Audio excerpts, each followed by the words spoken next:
Welcome to the Law Simplified. I'm Shavin Bandaranaike. Today, we have a very different kind of interview. We have a very different kind of perspective that we have for you today.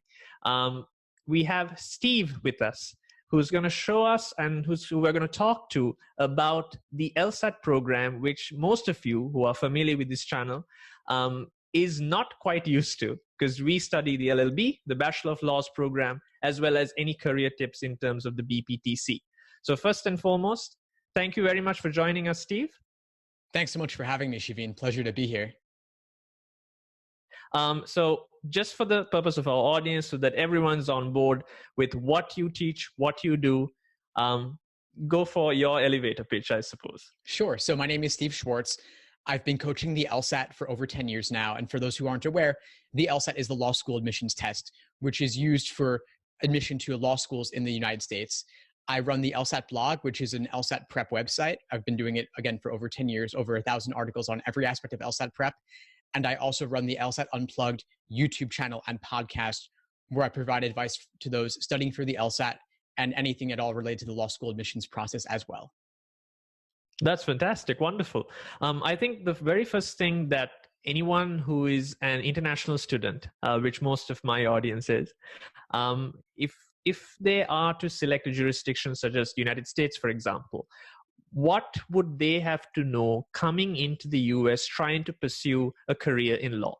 Yeah, sure. Great question. So the American system, of course, is quite different from the Commonwealth system. Law is only a graduate level degree in the US. There is no undergraduate level law degree, so there's no equivalent to the LLB, meaning that you can major in any degree at all in undergraduate before studying law, literally anything. You can major in English, you can major in biology, you can major in mathematics, economics, doesn't matter. There are some people who will study something loosely related to law, but you don't even need to. So does that mean that in terms of someone coming into the United States, does it have to be a US degree, or can it be a degree from any other country and then you can come in and start your LSATs or start your law degree? That's a great question. And I don't actually know the entire answer to that, although I would expect that if you have an undergraduate degree elsewhere, that law schools in the US would respect that. They might have to do some calculations with your transcript to see the rigor of the courses and such. But I believe that your undergraduate degree elsewhere would still be sufficient. But of course, even if you have a law degree elsewhere, the law situation in the US is quite different. But law in the US kind of came into its own way. It's a separate system from the Commonwealth system. They don't look back to that same heritage. The Americans, they got their independence, they set up their own situation. So they're not looking back to the UK for guidance. They're looking only at US previous American cases from the Supreme Court and such, and other federal courts. Okay, perfect. So in essence, let's say I'm an international student, I'm coming into the US, presume that I have a degree and it's sort of eligible for that, for any undergraduate degree which is required in the US. Now what?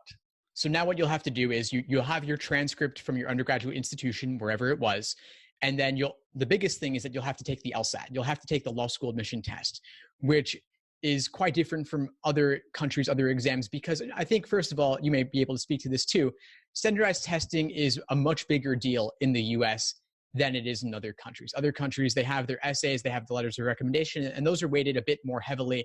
Also the interviews, of course. In the US, things are much more numbers driven. And so your LSAT score and your GPA are the two biggest factors in the law school admissions process. Everything else will pale in comparison. And so the first thing you'll want to do is you want to study the LSAT quite a bit.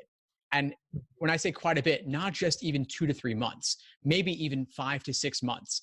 That's how important the LSAT is to the law school admission process in the US. And also consider that it is weighted most heavily in the law school admissions process. For those in your audience who may not be native English speakers or may not be that familiar with American English in particular, the LSAT can be a bit more difficult as a result because there are some differences in how words are used.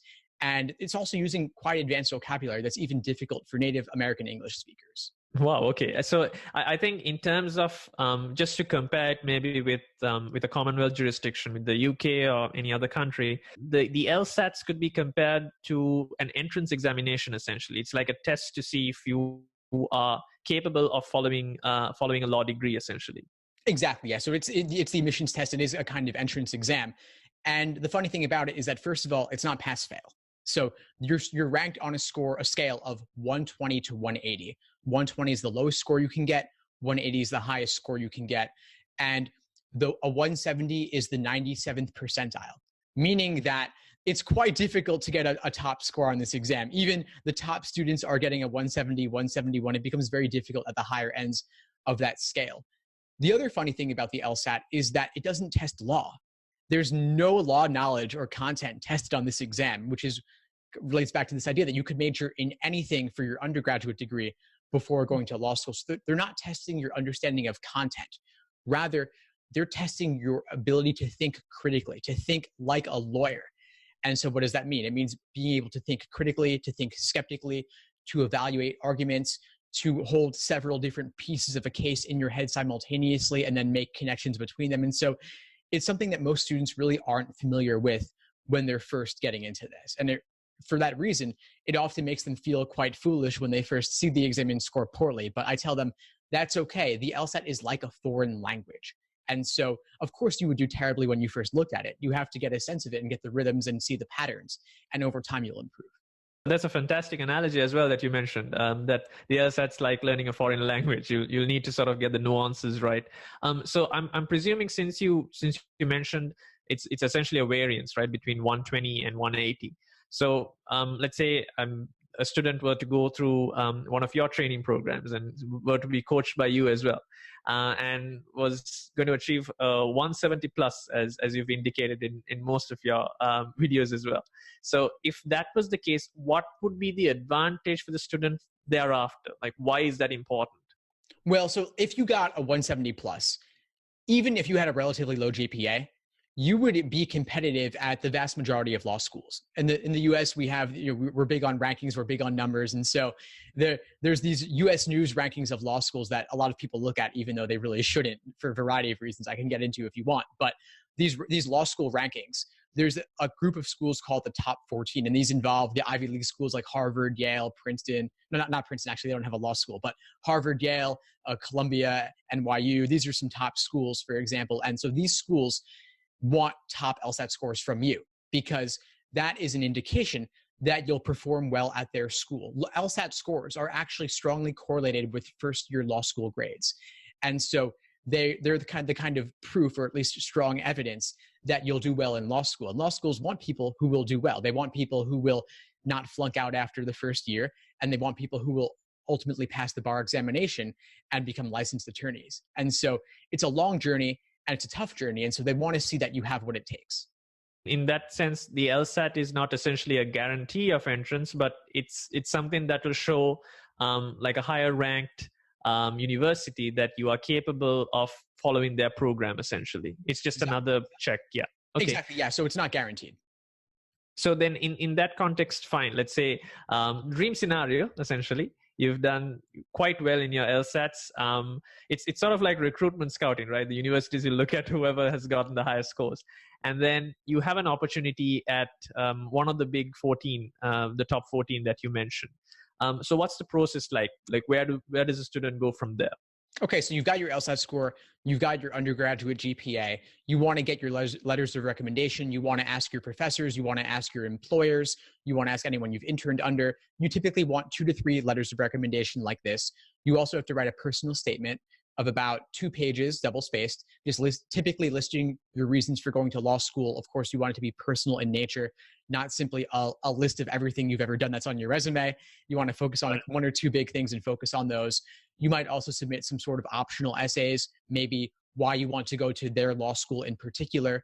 You might also submit a diversity statement if you come from an underrepresented background or have something unique to offer there. And that's pretty much it, aside from your resume. So you submit all of that. Typically, admissions open in the fall around typically September. Law schools will open their applications for that cycle. Law school admissions is conducted on a rolling basis, meaning that they evaluate applications in the order in which they receive them, and there's not typically a hard deadline. Typically, they want you to submit them between September and February, but law schools now are actually becoming more open to receiving applications even as late as March, April, May, June, depending on their particular situation. As you said, it's kind of like a recruiting or scouting situation where everyone's kind of evaluating each other, and they're kind of waiting to see who else will come along. And so you really are competing against each other. as other applicants, and the schools are competing against each other to get the best applicants for themselves. And so they might actually waitlist or defer an applicant, even if you apply at the very, very beginning of the cycle in September. They may tell you, we're not going to decide now. We're not going to get back to you for maybe 5-6 months. And you're just sitting there waiting and waiting and waiting, but they're holding off to see who else might apply later. And so it's not really quite fair or polite of them to do this, but that's just how it is. It's very cutthroat in the US here. And so they might not get back to you for a while. Eventually they do. And if they do, let's say you have that dream scenario with 170 plus LSAT, 4.0 GPA, you're a really strong candidate.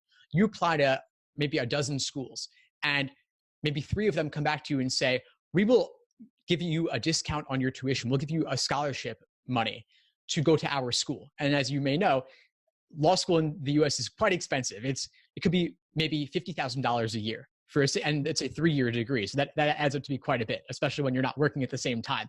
And so they might tell you, if you're above the average applicant that they typically get, they'll give you money to recruit you to their school. And so they'll say, you got a great LSAT, we're going to give you $10,000 off your tuition, or maybe even we'll give you a full ride, meaning that we'll let you go to our school for free, which is an enormous benefit, of course. And so yes, I tell people, even just a single point or 2 more on the LSAT can get you thousands of dollars in scholarship money. And so there's a big reason to retake the LSAT if you might do better the next time. That's fascinating. I think that's very insightful in the sense that there's a correlative result. I think there's a much more correlative result in terms of your scoring sort of leading to a financial benefit in terms of the US than perhaps even the UK. Because a bursary or a scholarship in the UK comparatively would be lesser when you consider how expensive, as you said, the law school process is in the US. You mentioned, I think very interestingly, you mentioned that it happens on a rolling basis and you're essentially competing with one another. So the universities hold off to see who better is going to come along, essentially. Yeah. What's the competition like, though, in terms of numbers? Like, how many applications do these universities essentially see? At least a ballpark figure. That's a great question. It really depends on the size of the school. Like, some schools are small. Some schools might only have 100 matriculating students each year. Others might have 300 or 400, but they are receiving thousands of applications. And part of the reason for that is, of course, these applications are now all online. And it's because your application is mainly based on the numbers, you can use the same essays for all the schools pretty much. Some schools might ask, like, why our school in particular? And of course, you have to personalize that. And so you can't reuse that one. But there's really very little marginal cost to the applicant to apply to more and more schools. Like, it's not strange to apply to 10 or 12 law schools.